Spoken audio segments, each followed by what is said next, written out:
रोस्टेजको लुगा लाएर है टिकापुर मौसम पनि प्लेन चढे खाएर कहाँ चढे खाएर प्लेन कता चढे खाएर मात्र खतरा मान्छे नि ठ्याक्कै एरोप्लेनको के अरे त्यो एयर होस्टेज जस्तै लुगा लाएर आएको थियो नि म त खतरा गाए खतरा मान्छे आजभोलि रूपाजी हेलो ए यो पदिया यो आजभोलिको तरुणीहरूको चुच्चो जहिले पनि लामो देख्छु मुखको ओठ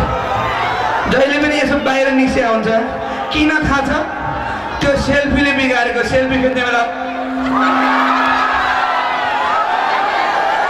यो बानी परेर सुँगुरको जस्तो अनुहार भइसक्यो यो सेल्फीले साह्रै गरे म खतरा गायक नि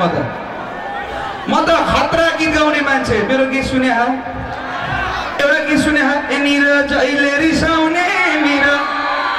हो सुने ल सँगै गाउँ त ल निर जहिले रिसाउने निर जहिले रिसाउने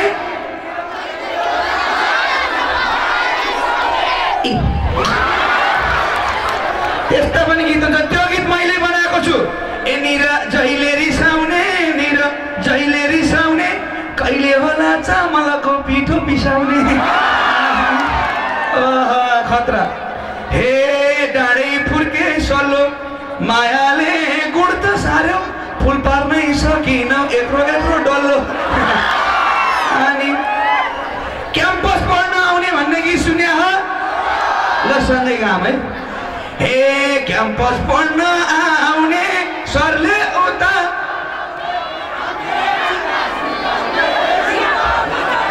ए ल त्यो होइन त्यो गीत मैले बनाएको छु हे क्याम्पस पढ्न यो क्यामेराम्यानलाई एकछिन यो लोकेन्द्र बाजेलाई यहाँको वरिष्ठ पत्रकार राम्रो मान्छे अनुहार ठ्याक्कै बाख्राकै अनुहार भएर हे क्याम्पस पढ्न आउने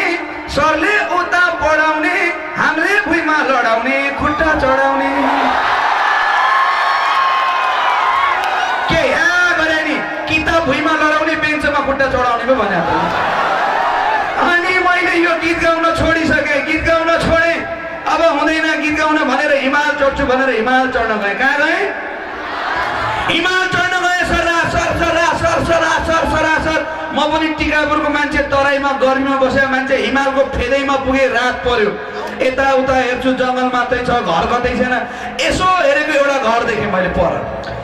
सरक्कै त्यो घरमा गएर यसो ढोका डक डक डक डक गरेको त्यो अघि प्लेनको एयर होस्टेजको लुगा लाएर आउने रूपाजी यसरी बाहिर निस्किने हजुर भने मगरीको यत्रो अनुहार देख्दा म त पहिला बाघै हो कि भनेर डराएको थिएँ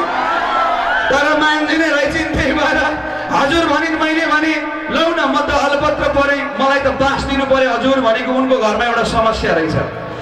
के समस्या भने उनको घरमा उनी एक्लै बसिरहेछन् उनले भनिन् म केटी मान्छे एक्लै भएको घरमा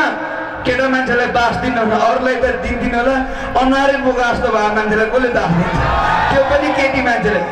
बोका भन्ने बित्तिकै यता बोकाहरूको र्याल चुइसक्यो जस्तो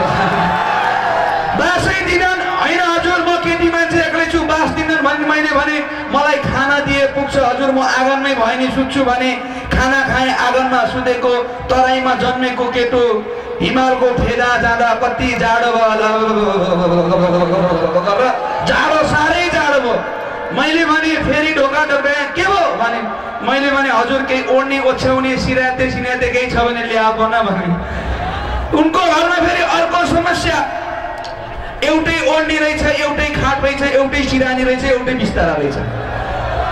मसँग त त्यति छ भन्दा मैले भने लौ न हजुर मलाई चाहियो भन्दा हुन्न भने म त मर्छु भन्दा ल अब के गर्ने हजुर सँगै सुत्ने सहमति भयो मर्नु भन्दा त बरु के अरे बोलाउने बेस भन्थे ल ठिकै छ भनेर सँगै सुत्ने निदो गरियो तर एउटा शर्तमा भने रूपाले के शर्त भनेको सिरानी बिचमा हालौँ रे तपाईँ उता सुत्नु म यता सुत्नु भने मैले हुन्छ भने ओके भनियो सुतियो म त पहाड हिमाल चढ्न गएको मान्छे थाकेको मान्छे मलाई के को मतलब आनन्दै नि राए म त बिहानै उठेर म गएँ ल भनेको होइन हिजो बेलुका राम्रोसँग कुरा गर्न पाइएन तपाईँ जान चाहिँ कहाँ लागेको भनेर सोधिन् मैले भने म त हिमाल चढ्न जान लागेको कि तेरा बा चढिस हिमाल अरे राति एउटा सिरानी चढेर यता आउन सक्दैनस् हिमाल चढ्छ सर खतरा मान्छे म त खतरा त्यसपछि मैले यो गाउने साडी यो सपना देख्ने कुरा पनि छोडेँ यता यो पुलिस निधिले राम्री छिन् है जैन यता हाम्रो ज्वाइँ साहबलाई यस्तो गर्नु भएन क्या हेलो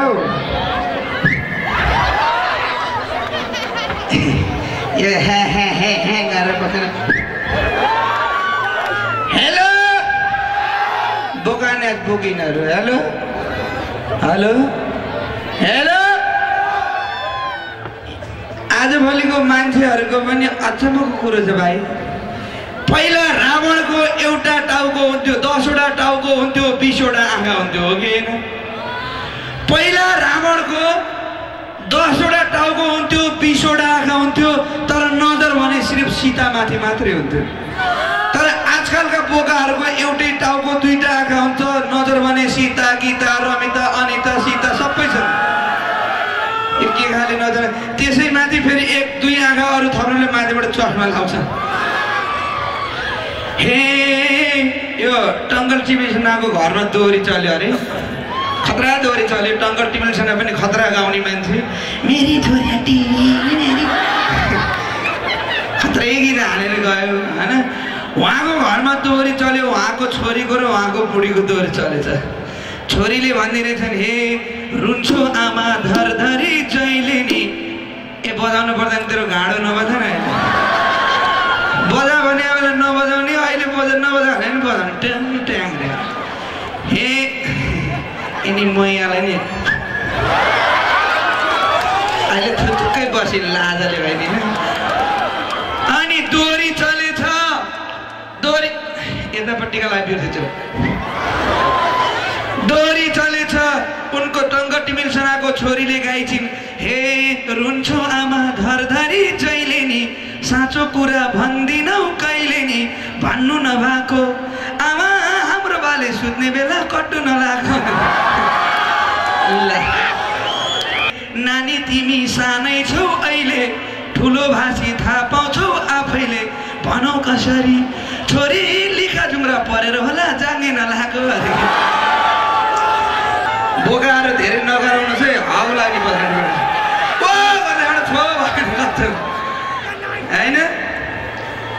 यहाँ यो कार्य समितिको सबै मान्छे लुकिहाल्छ नि मलाई योगेश रावललाई देखेँ मैले यतातिर दाइ यसो अनुहार झलक्कै देखाइदिनु न हाम्रो धेरै खतरा राम्रो मान्छे उहाँले चस्मा लगाएको टेकेपछि त्यो वार्निङ गर्न बसेको मान्छेले जस्तो लाग्छ यसरी आँखामा के पर्छ भनेर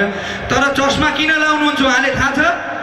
योगेश रावलको एउटा चस्मा लाउने बानी किनभने मौसममा धेरै लाउनुहुन्छ यता भाउजू पनि आउनु भयो अरे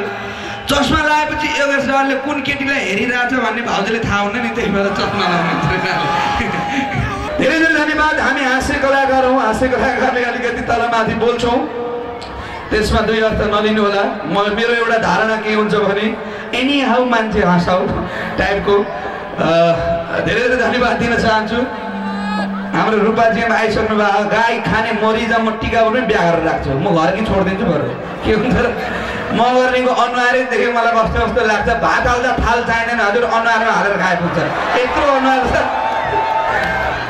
मेरो अनन्त मित्र मेरो राम्रो मित्र हुनेवाला बुढी मेरो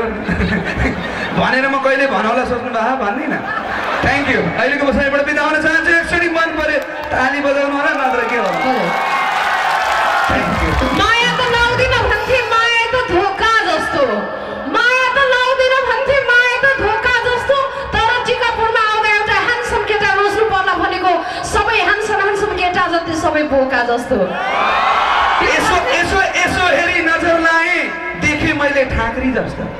यसो हेरी नजर लाए देखे मैले ठाकरी जस्तो तिमी पनि कम छैन रूपा ठ्याक्कै विकासी बाख्री जस्तो थ्याङ्क यू धेरै धेरै धन्यवाद छ